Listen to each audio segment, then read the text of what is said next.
बात कह रहा हूं कि अगर आपको अपने बच्चों को अपने साथ में रखना है तो 12वीं क्लास तक बच्चों को बाहर पढ़ने मत भेजिए, मत भेजिए, मत भेजिए। सेन जी के वंशज हैं तो दूसरा काम है सेवा का। हमारी नई पीढ़ी को भी हम सिखाएं कि खाली अपने बीवी बच्चों की सेवा ना करें, अपने। देखिए, हम सबके लिए, मेरे लिए भी गर्व की बात है, मैंने अग्र कुल में जन्म लेकर आज पूरे सर्व समाज की ग्राह्यता स्वीकार की है। यही अग्रसेन जी का संदेश है। आज से 5000 साल पहले इस भारत की धरती पर प्रभु राम के वंशज के रूप में, कुश के वंशज के रूप में महाराजा अग्रसेन आए और उसके बाद में महाभारत काल में उनका हृदय परिवर्तन हुआ। उनके पिता की मृत्यु के बाद तब उन्होंने बलि प्रथा पर रोक लगाई, तब उन्होंने वैश्य धर्म का पालन करना शुरू किया और आज वैश्य ही है जो भारत की तरक्की में, प्रगति में सबसे ज्यादा योगदान है तो वैश्य का है। अगर छत्तीसगढ़ में भी सबसे ज्यादा कोई टैक्स देने वाले हो, चाहे जीएसटी देने वाले हो, चाहे इनकम टैक्स देने वाले हो, तो वैश्य समाज के लोग हैं और उनके टैक्स के कारण आज चारों तरफ खुशहाली दिखाई देती है।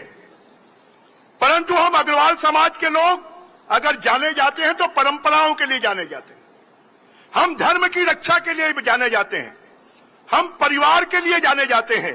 आज आवश्यकता इसी बात की है कि जो हमारी नई पीढ़ी है, हम पुरानी तो बात करते हैं कि पूरे देश में जितनी धर्मशालाएं हैं वो अग्रवालों ने बनाई हैं, जितने अन्य क्षेत्र हैं वो अग्रवालों ने बनाए हैं, जितने प्याऊ घर है वो अग्रवालों ने बनाए हैं, जितने तीर्थ स्थल है वहां पर अग्रवाल समाज ने बनाया है। परंतु आज के हमारे अग्रवाल समाज को और हमारी नई पीढ़ी को, कि हमारी पीढ़ी ने तो इस काम को किया। अभी विजय जी बता रहे थे कि कितने संस्थान हमारे चलते हैं, परंतु नई पीढ़ी को भी इसकी प्रेरणा देना। आज हमारे परिवार टूट रहे हैं, हमारे परिवार अकेले हो रहे हैं, हमारे परिवारों में भी संस्कार की कमी दिखाई देती है। तो सबसे बड़ा काम कि हम अपने बच्चों को धर्म के रास्ते पर चलना सिखाएं, हम अपने बच्चों को परिवार को जोड़कर चलना सिखाएं।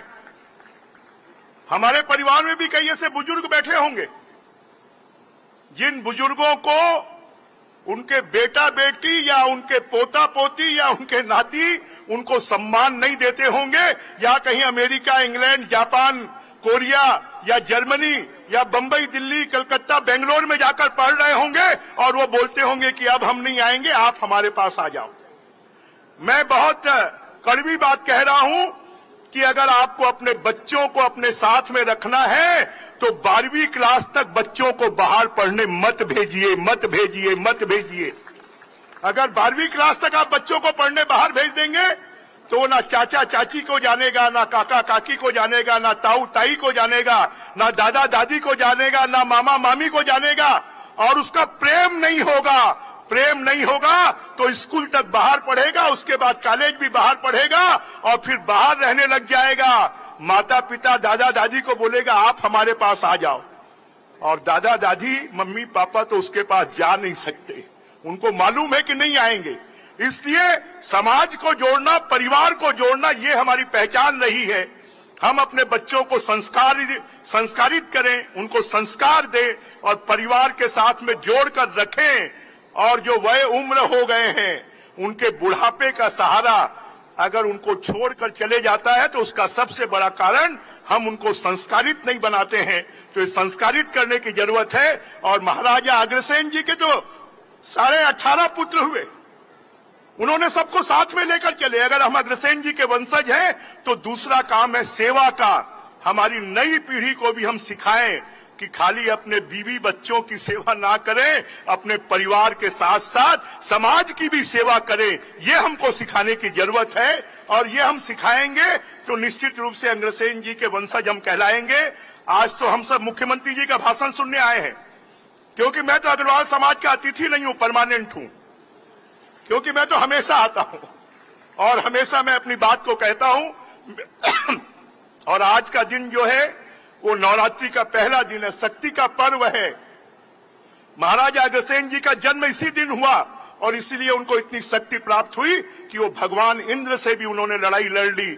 और ऐसे अग्रसेन जयंती के अवसर पर हम सब भी उनसे प्रेरणा लेते हुए, उनसे शक्ति लेते हुए अपने कार्य क्षेत्र में तेजी से काम करें, सेवा का काम करें, परिवार को जोड़ने का काम करें और समाज को आगे बढ़ाने के लिए हम काम करें। इसी भावना के साथ आप सबको बहुत बहुत शुभकामनाएं, बहुत बहुत बधाई। बोलिए अग्रसेन महाराज की, दुर्गा मैया की जय। जय श्री राम।